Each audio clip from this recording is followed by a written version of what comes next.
Hello, my name is Alex Sisson, and I am talking to you today from the Markham IELTS Center. We are going to be going over the IELTS tests. We will be discussing the test, and I'll give you an introduction, and then we'll dissect the test. So let's begin. First, we'll look at Part 1. Part 1 is a 4 to 5 minute conversation that you will have with the instructor. You will be given general questions, usually based around an initial introductory question, and then we will proceed to questions revolving around topics such as hobbies, background, friends, family, and more. Part 2, you will be given a topic card from the instructor. You will then be given 1 minute to make notes to answer this topic card. After you have made the notes, the instructor will ask you to speak for 2 to 3 minutes uninterrupted. Part 3 is a two-way conversation. Again, it is 4 to 5 minutes, and the instructor will interact with every answer you give. The topic will revolve around your answer to the Part 2 question. It will be a lot more abstract, and the questions will be based more around society and not just personal experience. Now, let's begin to look at the tips. Tip 1, talk as much as you can. Make sure you are talking more than the instructor and that you elaborate on every answer. You want to be fluent and spontaneous. This means that you are not memorizing answers, and you are extending every answer with great detail and insight. Be sure to relax and be confident. Develop or elaborate your answers as previously stated, and definitely ask for clarification when needed. If you do not understand a question, take the time to ask the instructor to reiterate or give the question again. Express your opinions. It is a lot easier for a student to give a longer answer when it is your personal opinion or a truth about yourself or a story or anecdote that you have from your personal experience. Practice at home and try to tell the truth. So let's begin to dissect the test. We'll begin with Part 1. This part will begin with a brief introduction where the instructor will ask you your name, where you're from, and more. You may be asked, where do you come from? Where do you live now? Or tell me something about your hometown. You may also be asked something about your personal background and information. Questions may revolve around, are you a student or do you have a job? What do you do for a living? Are you satisfied with your job? Another topic would be your hobbies or inclinations, activities that you enjoy doing. Questions may be, what do you usually do in your spare time? Do you like reading? Or what do you think of the importance of English? Perhaps even, what do you and your friends do for fun? Another topic would be traveling, family, and friends. Do you like traveling alone or with your friends is a question that's often asked. Can you talk about your best friend? What do you usually do with your friends? Tell me something about your family. Or in what ways is your family important to you? So as you can see, the majority of these questions are based around your personal experience.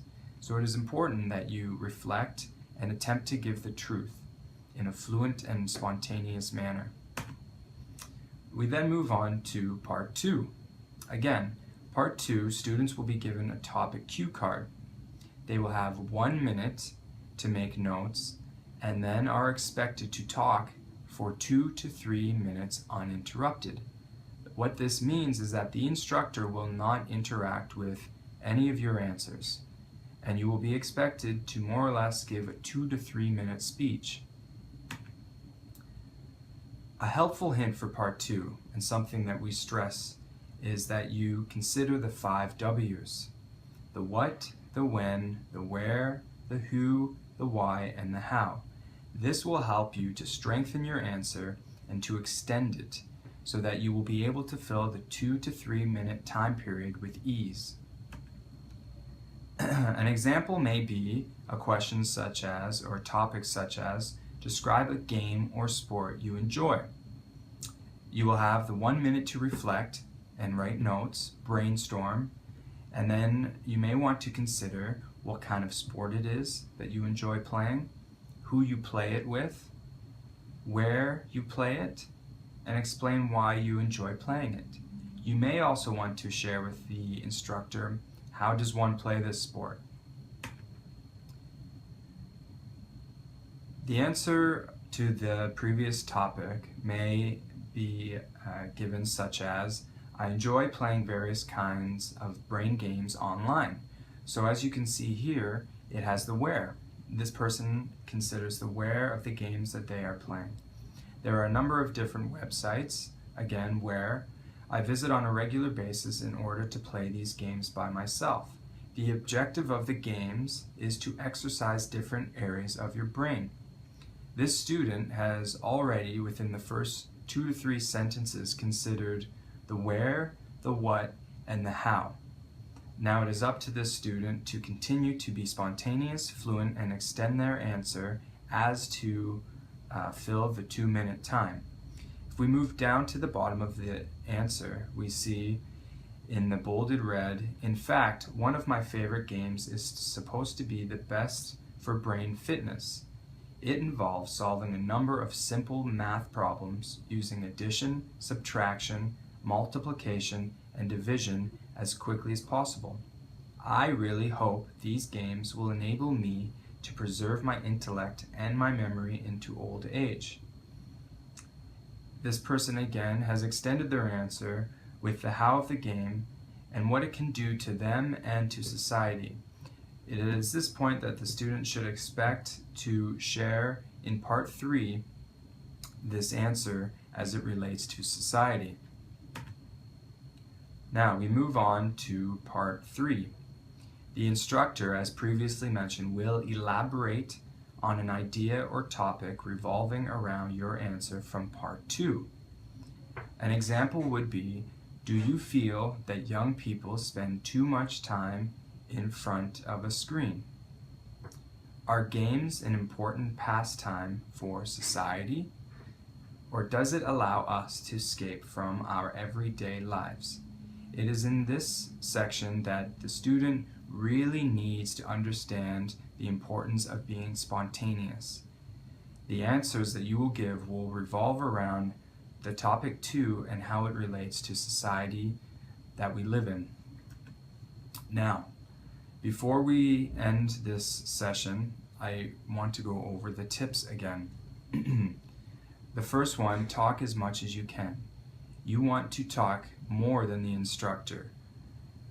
Also, fluent and spontaneous. This I stress strongly, as spontaneity is what will help you get a better grade or mark on the test. Do not memorize answers. The instructor is trained to decide whether you have memorized the answer or not. So make sure that you are spontaneous and do not memorize the answers. Relax and be confident. I understand that it is a very stressful test, but confidence and relaxation show that you have a thorough understanding of English. Develop or elaborate your answers. As we have already discussed, you want to consider the 5 W's: the what, the where, the when, the why, the who, and the how. This tool will help you to elaborate your answers and extend them as to fill any time period that you are asked to fill. Ask for clarification when needed. The instructor will not dock marks if you ask for clarification before you answer the question. Expressed opinions. When you are asked to give an answer, it is a lot easier for you to give an answer that comes from the heart and that is one of your own opinions. Practice at home. It is important that you set a schedule for yourself every day to practice your English on a regular basis. And last but not least, tell the truth. As already stated, it is a lot easier for a student to develop their answer when it is an experience that they have had themselves or shared with a friend or family member. Thank you for listening and good luck.